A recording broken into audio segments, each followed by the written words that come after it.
దక్షిణ మధ్య railway Secunderabad division అంటే ఇది 9వ డివిజన్ 1966 అక్టోబర్ 2వ తారీఖున దీన్ని ఏర్పాటు చేశారు. అంటే 9వ డివిజన్గా దక్షిణ మధ్య రైల్వే సికింద్రాబాద్ ఏర్పడింది. దీనికి గుంతకల్ నుండి సోలాపూర్ వరకు దీని విస్తీర్ణం చాలా పెద్దదిగా ఉంటుంది. ఆంధ్రప్రదేశ్ తెలంగాణతో పాటు మహారాష్ట్ర ఇంకొన్ని ప్రాంతాలు కూడా కలుపుకొని ఇది ఉంటుంది. అయితే మనం చెప్పుకునే విషయం ఏంటంటే ఇప్పుడు భాగ్యనగర్ గురించి. బంగారు భాగ్యనగర్ మనది. ఉత్తర తెలంగాణకు వచ్చే రైల్వే సమస్యల గురించి అందులో ముఖ్యమైనది మనకు రైల్వే సమస్య. ఎందుకంటే ఉత్తర తెలంగాణలో మనకు మొత్తం ఉత్తర తెలంగాణ అంటే మళ్ళీ కాజీపేట నుండి సిపూర్ కాదన వరకు ఈ మొత్తం 19 స్టేషన్లు ఉంటాయి. ఇంకొన్ని స్టేషన్లు రాదు, 1-2 స్టేషన్లు తీసేసారు. అయినా కూడా కొంచెం ఇబ్బందికరంగానే ఉన్నాయి. అయితే దానికి సరైన ట్రైన్ లేక మనం చాలా అవసరం పడుతున్నాం. ఉన్న ట్రైన్లు మనకు సరిపోతుంది. హైదరాబాద్ పోవడానికి కానీ తిరుపతి పోవడానికి కానీ మన ట్రైన్లు ఉంటాయి. మనది ఏంటంటే మన ప్రాబ్లం అది దారుణంగా ఉంటుంది అన్నట్టు. సరే, ఇప్పుడు విషయం ఏంటంటే మనకు ఒక అద్భుతమైన ట్రైన్ ఒకటి ఉన్నది. అదేంటిదంటే బంగారు భాగ్యనగర్. బంగారు ఎందుకనంటే చెప్తా, తెలుస్తుంది మీకు. 1970 నవంబర్ 1వ తేదీన దీన్ని స్టార్ట్ చేసారు. అది ఎక్కడ బల్లార్ష నుండి సికింద్రాబాద్ వరకు దీన్ని స్టార్ట్ చేసారు. ఎన్నడు 1977 నవంబర్ 1వ తారీఖు స్టార్ట్ చేశారు. అప్పుడు నడుతూనే ఉంది అది. అయితే ఈ కోవిడ్ టైంలో ఏం చేశారంటే దాన్ని అది కాజీపేట దాకా ప్యాసింజరు, ఆ తర్వాత అది సూపర్ ఫాస్ట్ లాగా పయనించాలి. దాని రేంజ్ అది. దాంతో అది ఆ రకంగా ఉంటుంది ఆ ట్రైన్. అయితే దాని తర్వాత ఒక ట్రైన్ ఉండేది ప్యాసింజర్ ట్రైన్, దాన్ని కూడా రద్దు చేసారు. ఈ డివిజన్ మొత్తం అన్ని స్టేషన్లు కలిపి 32 స్టేషన్లలో అవుతుంది. అన్ని స్టేషన్లు కలిపి 32 స్టేషన్లలో అవుతుంది. అయితే దీనికన్నా తర్వాత ఒక ప్యాసింజర్ కాజీపేట వరకే ఉంటుంది. అది ఆజ్మా నుండి నాగపూర్ దగ్గర ఆజ్మీ అనే ఊరు నుండి కాజీపేట వరకు నడుస్తుంది. అయితే దాన్ని క్రమక్రమంగా మన కోవిడ్ కారణంగా రద్దు చేశారు. ఇప్పుడు ఒక్క భాగ్యనగర్ మాత్రమే మిగిలింది మనకు. ఈ భాగ్యనగర్ ఎక్కడ ఉందంటే అది కూడా కాజ్నగర్ నుండి సికింద్రాబాద్ వరకు వేసారు. ఈ భాగ్యనగర్ పోతేనే మనం తిరుపతికి పోవాలన్నా, కాజీపేట నుండి తిరుపతి పోవాలన్నా, ఎక్కడికి పోవాలన్నా భాగ్యనగర్ ఎక్కాలి. భాగ్యనగర్ తర్వాత నీకు ట్రైన్ ఉండదు. భాగ్యనగర్ తర్వాత మళ్ళీ 1 గంట వరకు నీకు ఏ ట్రైన్ ఉండదు. ఏ ట్రైన్ లోకల్లో తిరిగే ట్రైన్ అసలు ఉండనే ఉండదు. ఇంత పెద్ద సమస్య ఉన్నా కూడా ఇక్కడ ఎంపీలు కానీ ఎమ్మెల్యేలు కానీ ఎవరు మాట్లాడరు. ఎవరిది వాళ్ళే చూసుకుంటారు. కానీ ఏంటి మరి దీనికి సొల్యూషన్ ఏంది, పరిష్కారం ఏంది, మరి రైల్వే అధికారులతో మాట్లాడతా అని ఆలోచన ఉన్నారు. ఎంపీలు ఎమ్మెల్యేలు మనం ఓటెత్తలేం. మామూలు ఓటెత్తానా వాళ్ళు గెలుతారు, 5 ఏళ్ళైనాకి వెళ్ళిపోతారు. అది ఎప్పుడు నడుస్తుంది 77 నుండి, అంటే ఇప్పటికి ఎన్ని సంవత్సరాలు అవుతుంది.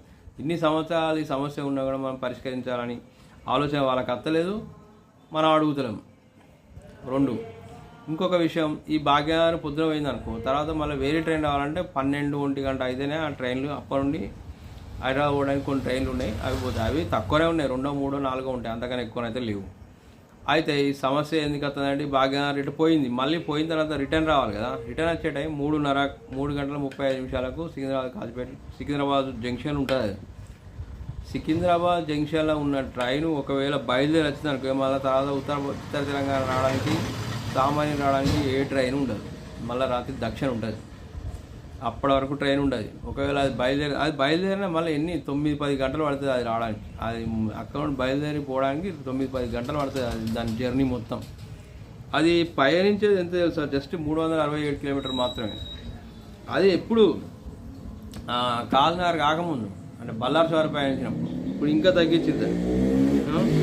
దానిలో మొత్తం ఒక ఏసీ కోచ్ ఉంటుంది, 3 సెకండ్ క్లాస్ ఉంటాయి, మిగిలిన అన్ని జనరల్ కోచ్ ఉంటాయి. ఇది బాగానే ఉన్నది. కాకపోతే ఏంటంటే దీని తర్వాత కూడా ఒక ట్రైన్ వేయాలని నేను ఏం చెప్తున్నా అంటే, ఈ వీడియో ద్వారా నేను తెలియజేసేది ఏంటంటే, ఈ బంగారు భాగ్యనగర్ వెనుక ఒక్క ట్రైన్ కూడా ఉండదు. చాలా ఇబ్బందికరంగా ఉన్నది, చాలా పరిస్థితి దారుణంగా ఉంటుంది. సికింద్రాబాద్ జంక్షన్ నుండి మనం బయలుదేరింది అనుకో, ఈ ట్రైన్ 3 గంటల 35 నిమిషాలు, అది 3 గంటల 35 నిమిషాలు బయలుదేరి ఇక్కడికి రావడానికి 10 అవుతుంది. కానీ జమ్మికుంట మంచిగా పోవాలంటే 10-11 అవుతుంది. అంత ఫాస్ట్ వస్తుంది అన్నట్టు, అంత నిమ్మలంగా వస్తుంది అన్నట్టు. వ్యవహారం దాంట్లో ఉంటుంది అన్న కథ. మళ్ళీ ఆ ట్రైన్ మిస్ అయిందంటే మళ్ళీ ట్రైన్ లేదు, బస్సు అన్నా వేరే ప్రత్యామ్నాయం ఎత్తుకోవాల్సిందే కానీ ఇంకో మార్గం అయితే లేదు. ఉత్తర తెలంగాణ ఉన్న వాళ్ళకు చాలా ఏళ్ళ సంది ప్రాబ్లం ఉన్నది. కానీ ఉత్తర తెలంగాణలో ఉన్న ఎంపీలు మాత్రం ఒకరోజు కూడా పార్లమెంట్లో గిది సమస్య, రైల్వే శాఖ గిది సమస్య అని చెప్పి వివరించి ఇంకొక ట్రైన్ వేయండి అడిగే శక్తి మరి వాళ్ళకి ఎందుకు కలుగుతుందో, ఆలోచన ఎందుకు వస్తుందో అది లేదు. మొన్ననే ఒక ఎంపీ పోయి విమానాశ్రయం కావాలన్నాడు. విమానాశ్రయం ఏం చేసుకుంటాం, రామగూడలో విమానాశ్రయం పెట్టూరు మాకు ఒకటి అని చెప్పి అడిగినాడు. ఏం చేసుకుంటాడు విమానాశ్రయం మరి మాకు తెలియదు. కొన్ని వందల వేల సంవత్సరాల నుండి ఉన్న సమస్యలను పక్కకు పెట్టి కొత్తవి కావాలి. ఈ ఉన్న ట్రాక్ ఉన్నది, ఇంతకుముందు 2 లైన్లు ఇప్పుడు 3 లైన్లు వేసింది, అయినా కూడా ట్రైన్ వేయలేదు. నేను ఏం చెప్తానంటే ఎంపీలు, ఉత్తర తెలంగాణలో ఉన్న ఎంపీలు 5-6 ఈ దీనికి డివిజన్ ఇప్పుడు ఈ పోయే ట్రైన్కు చాలా అనుసంధానంగా ఉండే ట్రైన్లు కాగజ్ నగర్ వరకు తిరుపతి పోవడానికి ట్రైన్ కావాలి ఒకటి, కాగజ్ నగర్ నుండి తిరుపతి పోవడానికి. అట్నే భాగ్యనగర్ తర్వాత నడవడానికి సికింద్రాబాద్ పోవడానికి కూడా 1-2 ట్రైన్లు పొద్దున పూట వేస్తే బాగుంటుందని నా ఆలోచన. విజయవాడ పోవడానికి ట్రైన్ ఉండదు, గుంటూరు పోవడానికి ట్రైన్ ఉండదు. ఉత్తర తెలంగాణ నుండి అసలు ట్రైన్లే ఉండవు. ఒక సింగరేణి ఉంటుంది, ఆ సింగరేణి టైంకి సింగరేణి పోతుంది, దానికి సంబంధం లేదు. మళ్ళీ ఇంకొక ట్రైన్ ఉండదు, ఆ సింగరేణికే పోవాలి. బల్లార్ష పోవాలన్నా అటు సింగరేణికే, భద్రాచలం రోడ్ వరకు పోవాలన్నా సింగరేణి. 3-4 ట్రైన్లు తప్ప వేరే ప్యాసింజర్ ట్రైన్లు లేవు. ఖచ్చితంగా ప్యాసింజర్ ట్రైన్ల గురించి కొంచెం దృష్టి పెట్టాలి. కరీంనగర్ వరకు కూడా ట్రాక్ అయింది, అది నిజామాబాద్ వరకు పొడిగించి అట్లనే ఆదిలాబాద్ అట్లా పైకి వెళ్ళిపోతున్నాం. కానీ దానికి ఒక మార్గం ఉంది, కానీ దానికి ఒక ట్రైన్ లేదు. వట్టిగానే ట్రాక్ వేసిరు ఊకున్నారు, జంగు పడతానే వస్తాయి. 1-2 చిన్న ఒక ట్రైన్ వేసిరు, అది పొద్దున సాయంత్రం అటు ఇటు తిరుగుతుంది. దాని ప్రచారం లేదు, దానికి చెప్పేటోళ్ళు లేడు, దానికి సరైన కమిట్మెంట్, ప్రజల కమ్యూనికేషన్ చేసేది లేదు.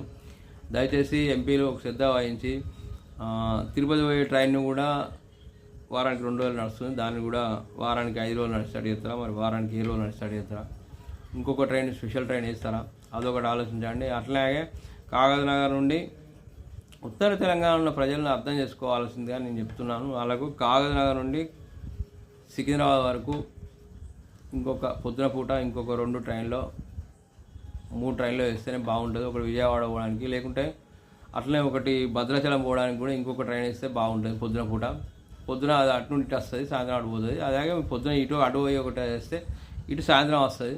అట్లా కొంచెం ప్రజలకు రేపు జనాభా పాపులేషన్ రోజు కొంచెం పెరుగుతుంది, ప్రజల అవసరాలు పెరుగుతున్నాయి, ప్రజల కమ్యూనికేషన్ పెరుగుతుంది, వ్యవహారం పెరుగుతుంది. దీన్ని కూడా దృష్టిలో పెట్టుకొని దీనిపైన స్థానికంగా ఉన్న ఎంపీలు స్పందించాలి. రైల్వే శాఖ మంత్రికి విజ్ఞప్తి చేసి ప్రజలకు ఏ అవసరాలు ఉన్నాయనే విషయాన్ని దృష్టికి తీసుకెళ్ళి వాళ్ళు ఒకసారి చెప్తే అక్కడ ఉన్న వాళ్ళకి తెలుస్తుంది. ఢిల్లీలో ఉన్న వాళ్ళకి ఇక్కడ ఎంపీలు చెప్తేనే వాళ్ళకి అర్థమవుతుంది, చెప్తే వాళ్ళకి తెలిసి ఇక్కడ ప్రాబ్లం ఉందని దానికి సొల్యూషన్ ఏం కావాలని వెతికి ఆలోచించి సొల్యూషన్ వెతుకుతారు.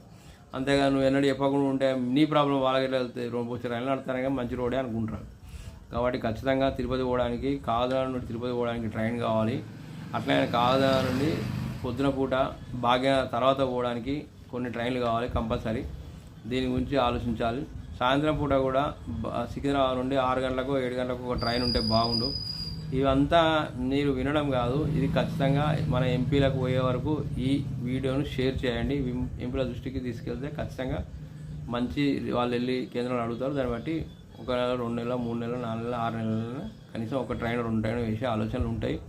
ఇంకోటి కొత్త లైన్ కూడా వేస్తుంది, ఇట్లా కార్నర్ వేస్తుంది. ఎక్కడంటే పెద్దపల్లి దగ్గర, అదైతే కూడా కొన్ని కరీంనగర్ ట్రైన్ వేసే ఆలోచన కూడా, అటు కూడా ట్రైన్ వేస్తే బాగుంటుంది.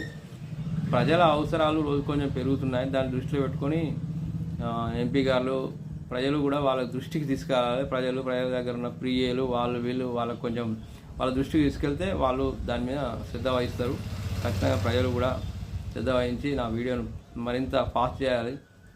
వాళ్ళకు అందేలా మీరు దాన్ని మూమెంట్ చేస్తేనే వాళ్ళు ఈ ప్రాబ్లం వింటే వాళ్ళకు సమస్య ఏందని తెలుస్తుంది. ఖచ్చితంగా ప్రజలు ఎంపీల దృష్టికి తీసుకెళ్ళాలి. ఎంపీలు ఖచ్చితంగా రైల్వే శాఖ మంత్రి, ప్రైమ్ మినిస్టర్ దృష్టికి తీసుకెళ్తే మన సమస్య అనేది పరిష్కరించడానికి వీలవుతుంది. అందరికీ ఈ వీడియో చూసినందుకు చాలా థ్యాంక్స్. అట్నే సిరిజన్ సీనియర్ యూట్యూబ్ ఛానల్, నా ఛానల్ని కూడా సబ్స్క్రైబ్ చేయండి, లైక్ చేయండి, షేర్ చేయండి. ఏమైనా మంచి చెడు ఏమైనా ఉంటే కామెంట్ చేయండి.